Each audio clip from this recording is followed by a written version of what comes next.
TV पर रामायण देखकर रावण मतलब अरविंद त्रिवेदी बहुत भावुक हुए। क्या? तुझे कैसे पता? हेलो ऐप से। देख, ये है हेलो ऐप। जैसे ही आप हेलो ऐप डाउनलोड करते हो, ऊपर सर्च बार में हेलो ट्रेंड्स मिलेगा, जिसमें सभी ट्रेंडिंग न्यूज, वीडियोस, आर्टिकल्स मिलेंगे। उससे आप डे टू डे इन्फॉर्मेशन से अपडेट रख सकते हैं। ये तो बहुत अच्छा ऐप है। मैं अभी डाउनलोड करके खुद को अपडेट कर। सास बनी डंडे वाली भूत। शिखा की नई नई शादी हुई थी। उसका मायका और ससुराल दोनों कानपुर में ही थे, इसलिए उससे मिलने उसके भाई अक्सर आते जाते रहते थे। ये बात शिखा की सास मीना को बिल्कुल पसंद नहीं थी। मम्मी जी, आज राहुल भैया आ रहे हैं। कौन? तेरे चाचा का लड़का? जी मम्मी जी। अरे पर वो तो दिल्ली में रहता है ना?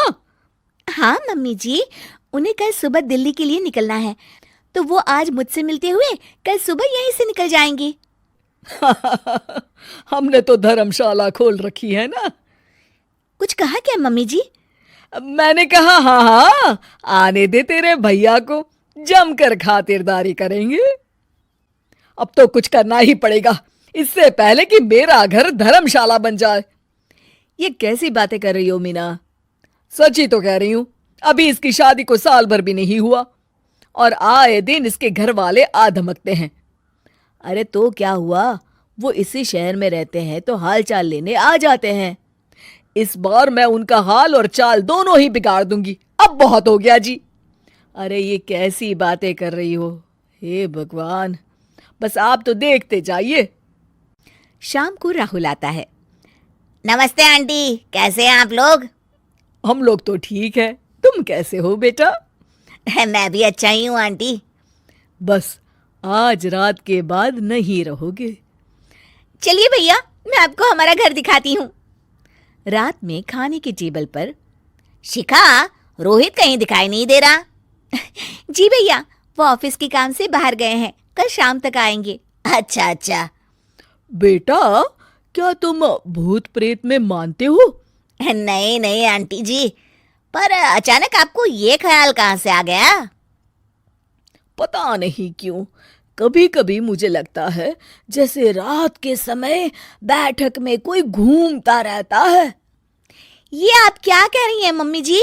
हाँ, तुम लोग घबरा ना जाओ, इसलिए मैंने आज तक इस बारे में कुछ नहीं कहा।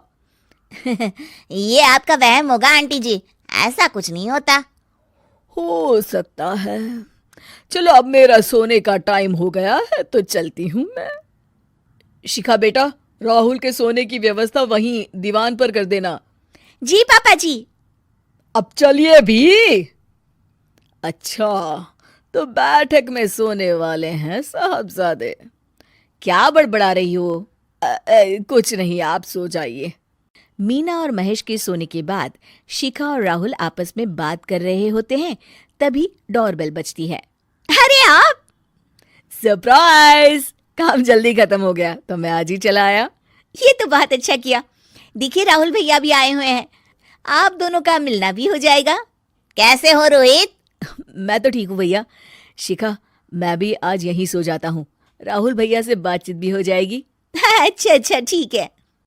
मीना आधी रात को उठती है, कंबल मुंह से पैर तक ओढ़ के डंडा लेके बैठक में आती है और देखती है दीवान पर चादर ओढ़े कोई लेटा हुआ है। देखो तो कैसे मजे से सो रहा है बहन के ससुराल में। मीना ताबड़तोड़ 4-5 डंडे मार देती है। अरे मर गया, अरे बचाओ बचाओ, कौन है? मीना जल्दी से अपने कमरे में भाग जाती है। हे भगवान, ये मैंने क्या किया? ये रोहित कहाँ से आ गया? लगता है ये नालायक राहुल मेहमानों वाले कमरे में सो गया होगा। आज तो इसकी खैर नहीं। उधर बैठक में, अरे क्या हुआ रोहित? मैं बाथरूम में था, तुम्हारे चिल्लाने की आवाज सुनी। पता है भैया, मैं सो रहा था, अचानक से कोई आकर मुझे डंडे मारने लगा। ये क्या कह रहे हो? लगता है तुम भी आंटी की तरह भूत प्रेत में मानते हो। नहीं नहीं भैया, सच में कोई आया था। मैं तो जा रहा हूँ मेहमानों वाले कमरे में सोने के लिए। इस समय अपने रूम में जाऊंगा तो शिखा की नींद खराब हो जाएगी। ठीक है भाई, जाओ तुम, जहां तुम्हारा भूत डंडा लेके ना आ सके। थोड़ी देर बाद मीना कंबल ओढ़ के डंडा लेकर मेहमानों वाले कमरे में पहुंच जाती है। वो बिस्तर पर सोए रोहित को फिर डंडों से मारने लगती है। अरे मर गया रे, मर गया।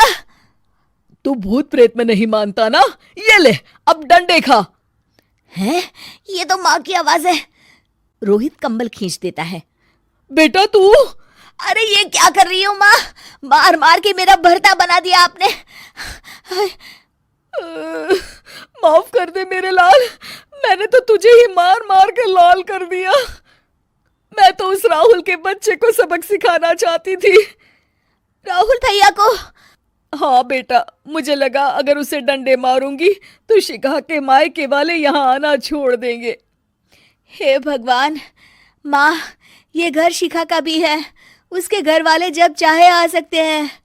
हाँ बेटा, आज मुझे भगवान का इशारा समझ में आ गया। मैं कितना गलत करने चली थी और अपने ही बेटे को चोट पहुंचा दी। अब चुपचाप जाके सो जाओ माँ, और किसी को कुछ बताने की जरूरत भी नहीं है। शिक्षा दूसरों का बुरा चाहने वालों के साथ भी बुरा ही होता है।